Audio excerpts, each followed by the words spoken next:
राधा का जप करना चाहिए कि नहीं करना चाहिए, हैं? तो सही अर्थ में, सही मायने में किसी व्यक्ति विशेष मंत्र वह होती है जिसमें किसी व्यक्ति की पूजा नहीं होती है। वास्तविक मंत्र उसी को कहते हैं।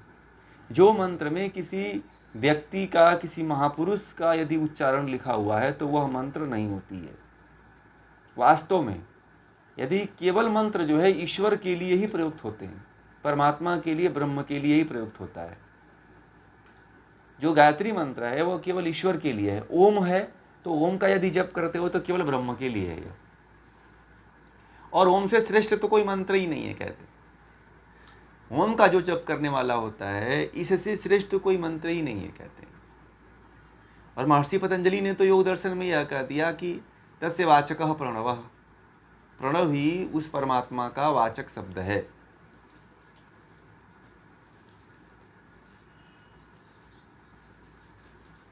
हाँ, ये भी व्यक्ति विशेष हुआ।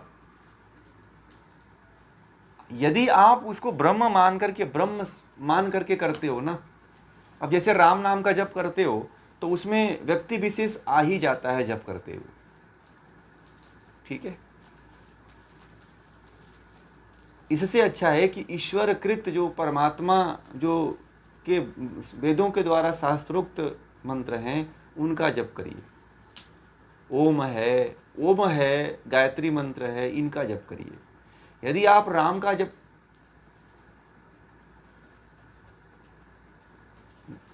नहीं नहीं नहीं, ये ईश्वर की उपासना है, सूर्य का नहीं है। ये गायत्री मंत्र सूर्य का थोड़ी है, ये तो परमात्मा का है। क्या कहा गया है कि हे प्राण स्वरूप, पहला शब्द आता है कि हे प्राण स्वरूप, मतलब हे प्राण, तुम आप प्राण ही हो, दुख नाशक। दुख को नाश करने वाले, कौन नाश करता है? प्राण किसका स्वरूप है? परमात्मा का है। दुख को नाश करने वाला किसके किसके अंदर शक्ति है? तो वो ब्रह्म ही केवल शक्ति है। ब्रह्म ही केवल दुख का नाश कर सकता है। सुख स्वरूप, जो सुख का स्वरूप हो वह ब्रह्म ही हो सकता है, ठीक है। और कहा गया है श्रेष्ठ, अब उससे श्रेष्ठ कोई है ही नहीं है, तो परमात्मा से श्रेष्ठ कोई है क्या? चाहे जितने भी भगवान जन्म लिए हुए हैं, चाहे कोई भी हो, तो परमात्मा से श्रेष्ठ तो कोई है नहीं। तेजस्वी, जिसमें तेज हो, अपार तेज हो, उसके जैसा तेज तो किसी में, सूर्य से भी ज़्यादा तेज हो। तेजस्वी उसको कहा गया है जिसमें सूर्य से भी ज़्यादा तेज हो, जो हजारों करोड़ों सूर्यों को पैदा करने वाला हो, उसे तेजस्वी कहा गया है। पाप नाशक, जो पाप को नष्ट करने वाला हो। और देव स्वरूप, जो देवताओं का भी देव हो, देव के स्वरूप हो, उस परमात्मा को अपनी अंतरात्मा के द्वारा हम क्या करें? धारण करें। और वह भी अंतरात्मा के द्वारा धारण करने की बात कहा गया है। और कहा गया है कि वह परमात्मा हमारी बुद्धि को क्या करे? वह परमात्मा, वह ईश्वर हमारी बुद्धि को सन्मार्ग की ओर प्रेरित करे। ये इसका तात्पर्य है, ये गीता के पूरे मंत्र का तात्पर्य है, ठीक है। तो इस तरह से यदि आप लोग चिंतन करते हो, मनन करते हो, इस तरह से यदि आप लोग परमात्मा का, शुद्ध परमात्मा का चिंतन करते हो तो ब्रह्म को प्राप्त हो जाओगे। जो मंत्र मानव के द्वारा, मानव से संबंधित है, वह मंत्र का यदि जप करते हो तो ब्रह्म को नहीं उपलब्ध हो पाओगे। और आप लोगों को तो ब्रह्म की प्राप्ति करनी है ना, है कि नहीं? भगवान श्री कृष्ण ने तो गीता में कहा है कि जिसको आप पूजोगे उसको प्राप्त हो जाओगे, ठीक है। तो जब जिसको आप पूजना चाहते हो, तो यदि ब्रह्म को प्राप्त करना चाहते हो तो ब्रह्म की पूजा करो, ठीक है। मैं तो कभी भी किसी को बीच में नहीं जोड़ता हूँ, मैं डायरेक्ट जो है ब्रह्म से ही जोड़ने की कोशिश करता हूँ। क्यों उसके जन्म को बर्बाद किया जाए? क्यों उसको जो है रास्ते से दिग्भ्रमित किया जाए? वह सही रास्ते पे चले तो ब्रह्म को प्राप्त हो जाए। तो हर व्यक्ति को, हर साधक को सही मार्ग यदि मिल रहा है तो उस सही मार्ग पे चले और उस ब्रह्म को प्राप्त करने की कोशिश करे, ठीक है।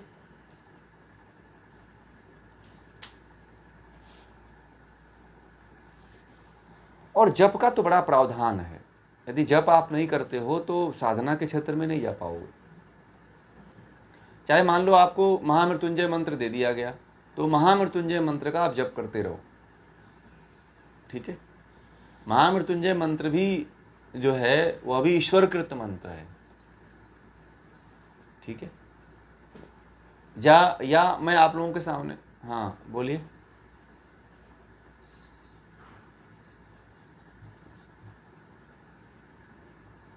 बीज मंत्रों का जप कर सकते हो। बीज मंत्रों का जप भी एक तरह से जो है ना, आप सिद्धि के लिए कर रहे हो, ठीक है ना, कि सिद्धियों की प्राप्ति के लिए कर रहे हो। तो बीज मंत्रों का भी जप करते रहो, परंतु एक प्रमुख मंत्र रखो जिससे आप ब्रह्म तक पहुंच सको। बीज मंत्रों में सबसे श्रेष्ठ बीज मंत्र जो है किसको कहा गया है? प्रणव को, ओम को। इसीलिए ओम का जप ज़्यादा करो तो मुझे नहीं, आपको अच्छा रहेगा, क्योंकि वो सबसे श्रेष्ठ है, ठीक है।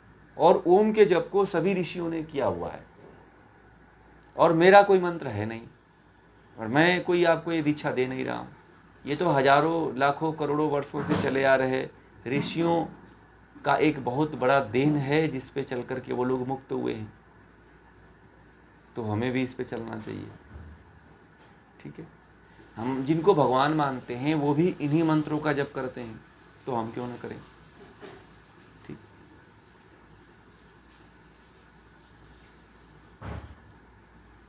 ओम का जप सभी देवता करते हैं, आपको बता दें, ठीक है। इसीलिए देखा होगा जब हम कोई भी पाठ प्रारंभ करते हैं, क्लास प्रारंभ करते हैं, क्लास एंड करते हैं, या कोई भी हम काम करते हैं, तो ओम के प्रारंभ से ही करते हैं। किससे करते हैं? ओम के प्रारंभ से ही करते हैं। तो इसलिए आप लोग भी जो है जब भी कुछ करें तो ओम का जप तो कर ही लिया करें।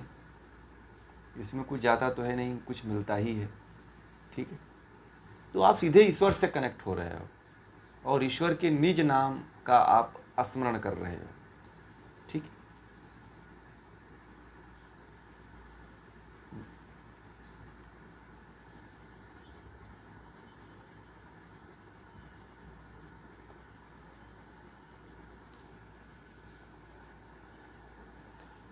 अब देखिए, नॉर्मल रूप में अ उ ये दोनों को मिला देते हैं तो ओ हो जाता है संस्कृत में, ठीक है। तो वो भी गलत नहीं है, और जो एक एक अक्षर से करते हैं वो भी गलत नहीं है, दोनों सही है। आप दोनों में से कौन करना?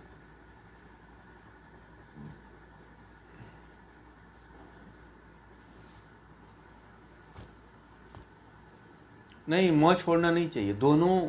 देखिए, एक तो उसमें कई लोगों ने कई तरह का वक्तव्य दिया हुआ है कि इसको जो है, परंतु जहाँ तक हमने सुना है और हमने जो अनुभव किया है, तो इसमें तीनों को इक्वल रखना चाहिए, ठीक है। या दोनों को इक्वल रखिए, ओ और म। तो ओ को आप जो है थोड़ा सा लंबा खींच लीजिए, परंतु आप 30 से 40% जो है, आप 60% मान लो आप खींच लेते हो ओ को, और 40% आप रहने दो मौ के लिए। क्लियर हुआ? इतना करो आप, क्योंकि उसमें 2 अक्षर है, तो 30-30 उसको कर दिए, 40 इसको कर दिए, तो चलेगा, ठीक है।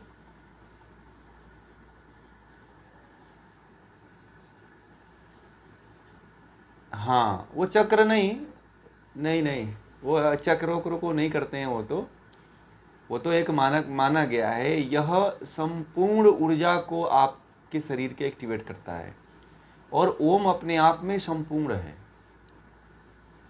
उसके बराबर दुनिया में कोई मंत्र नहीं है ओम के बराबर।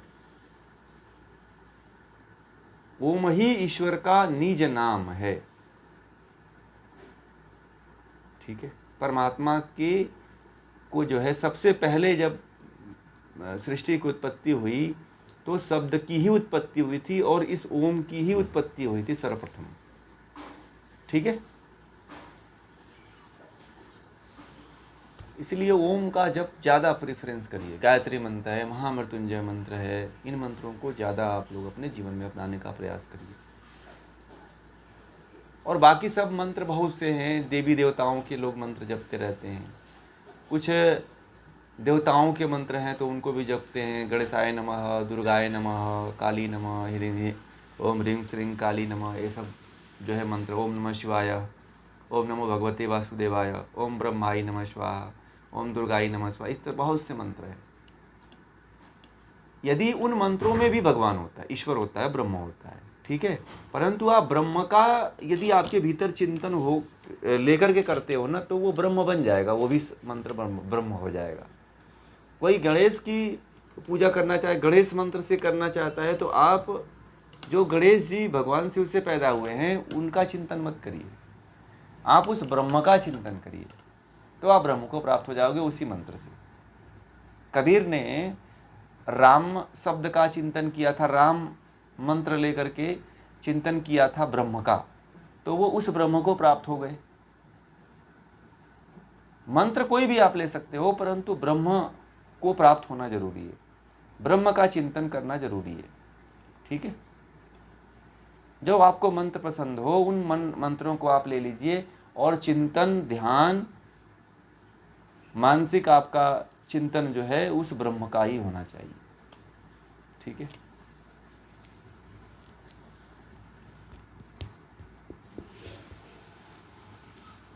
बोलिए।